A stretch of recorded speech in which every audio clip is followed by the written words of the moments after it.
ప్రభుత్వ నిర్ణయంతో చేనేత రంగం మరుగున పడే అవకాశం ఉందని వరంగల్ జిల్లా చేనేత సహకార సంఘం అధ్యక్షులు భద్రయ్య అన్నారు. రాష్ట్ర ప్రభుత్వ నిర్ణయంతో చేనేత రంగం మరుగున పడే అవకాశం ఉందని వరంగల్ జిల్లా చేనేత సహకార సంఘం అధ్యక్షులు భద్రయ్య అన్నారు. వరంగల్ నగరంలోని గోపాలస్వామి గుడి జంక్షన్లో చేనేత కార్మికులు ఆందోళన చేపట్టారు. రాష్ట్ర ప్రభుత్వం చేనేత కార్మికుల పట్ల వివక్ష చూపెడుతోందని, అందుకు నిదర్శనం ప్రభుత్వ సంక్షేమ శాఖలకు అవసరమైన కార్పెట్లు, బెడ్షీట్లు టెస్కా ద్వారా కొనుగోలు చేసేదని, కానీ ఈ సంవత్సరం ఓ ప్రైవేట్ కంపెనీకి టెండర్ ఇవ్వటంతో వరంగల్ నగరంలోని సుమారు 2000 చేనేత కుటుంబాలు రోడ్డున పడే అవకాశం ఉందని, అంతేకాకుండా ప్రభుత్వం నుంచి ప్రతి సంవత్సరం 7 నుంచి 8 లక్షల కార్పెట్లు ఆర్డర్ వచ్చేదని, ఈ సంవత్సరం ఒక్క ఆర్డర్ కూడా రాకపోవడంతో మగ్గాలకు పని లేకుండా పోయిందని, తమకు జరుగుతున్న అన్యాయంపై మంత్రులతో పాటు ఉన్నతాధికారులకు వినతి పత్రాలు సమర్పించినా పట్టించుకోవటం లేదని, ఇప్పటికైనా రాష్ట్ర ప్రభుత్వం టెస్కో ద్వారా కార్పెట్లు, బెడ్షీట్లు కొనే విధంగా చర్యలు తీసుకొని చేనేత రంగాన్ని కాపాడాలని భద్రయ్య అన్నారు.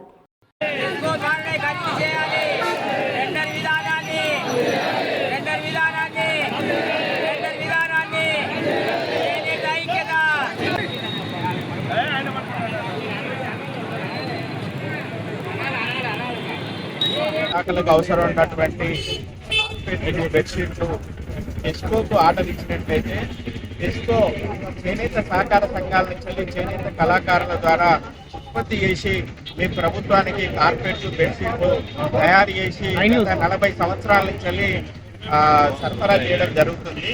ఈ కార్యక్రమం అనేది నిరంతరం కొనసాగుతుంది. కానీ ఈ ప్రభుత్వం వచ్చిన తర్వాత కూడా జీవో నంబర్ 1 అని 11/3/2024 లోపల జీవో విడుదల చేయడం జరిగింది. ఆ జీవో ప్రకారం టెస్కోకి ప్రభుత్వానికి అవసరం ఉన్నటువంటి కార్పెట్లు, మరి బెడ్షీట్లు, క్లాత్ ఏదైతే ఉన్నదో టెస్కోకే ఆర్డర్ ఇవ్వాలి. ఒకవేళ టెస్కో పరిస్థితుల్లో ఉన్నట్లయితే నాన్ అవైలబిలిటీ సర్టిఫికేట్ ఇస్తేనే వారు బయట కొనుక్కోవాలని చెప్పి ప్రభుత్వం జీవో నంబర్ 1 విడుదల చేయడం జరిగింది. కానీ ఆ ప్రభుత్వం విడుదల చేసినటువంటి జీవోనే ప్రభుత్వమే ఉల్లంఘించి ఈరోజు ఏకీకృత టెండర్ విధానం ద్వారా కార్పెట్లు, బెడ్షీట్లు మరియు 22 రకాల ఐటమ్స్ కొనుగోలు చేయాలని ప్రభుత్వం టెండర్ విధానాన్ని కొనసాగిస్తున్నది.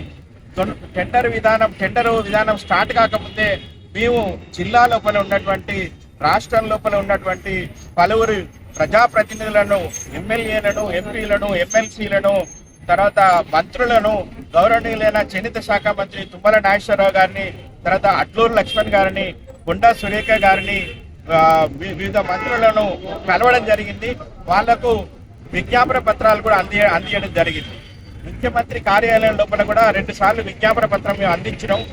తర్వాత సెక్రటేరియట్ లో ఉన్నటువంటి సవ్యసాచి ఘోష్ అనే ఐఏఎస్ ఆఫీసర్ చీఫ్ సెక్రటరీ గారికి కూడా విజ్ఞాపన పత్రం ఇచ్చినాం. అదేవిధంగా సీఎం ఓఎస్ ఉన్నటువంటి వేముల శ్రీనివాస్ గారికి, తర్వాత అజిత్ రెడ్డి గారికి, చీఫ్ సెక్రటరీ గారికి విజ్ఞాపన పత్రాలు ఇచ్చినప్పటికీ ఎటువంటి ఉపయోగం లేనందున టెండరు విధానం ద్వారా కొనుగోలు చేయాలని టెండర్ ప్రక్రియ స్టార్ట్ అయినందున మేము దాని వలన చేనేత కార్మికుల 10,000 మంది, సుమారు 10,000 మంది ఉపాధి కోల్పోయి ఓటుల పడే పరిస్థితి ఉన్నది, ఆత్మహత్యలు చేసుకునే పరిస్థితి ఉన్నది. వాళ్ళు ఉపాధి కోల్పోతారు కాబట్టి వెంటనే ఆ టెండర్ విధానాన్ని రద్దు చేసి వెంటనే టెస్కోకు ఆర్డర్ ఇచ్చి ఆ కార్పెట్లు, బెడ్షీట్లు టెస్కోకు ఆర్డర్ ఇచ్చి టెస్కో ద్వారా కొనుగోలు చేయాలని మేము విజ్ఞప్తి చేస్తున్నాం.